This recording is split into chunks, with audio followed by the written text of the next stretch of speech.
Awet um dia hopi só para a maioria de gente que está em corte, awet nos visita livre. Caso importante, awet a sentença de acidente fatal. Que um lugar 2 anos passar. Banda de aqui também estava tendo registro para o que é caso de vacinação, bebeça não falso, certificado não de vacinação falso.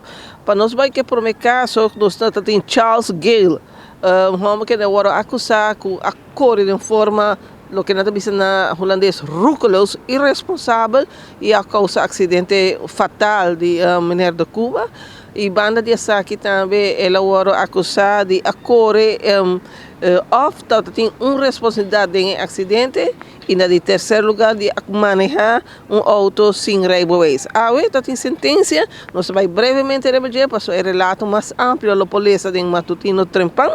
Ela agora é culpável de a primeira acusação ela agora declarar livre que ela atua acorre de forma irresponsável. Sim, agora é culpada de dois que tem certa responsabilidade em acidente aqui e também de acordo sem regulares.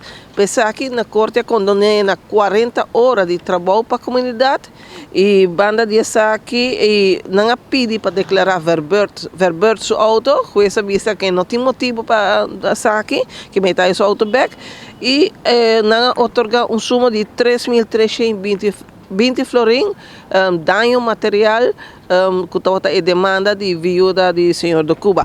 Pensar que ele tem relato mais amplo de Matutino Tempran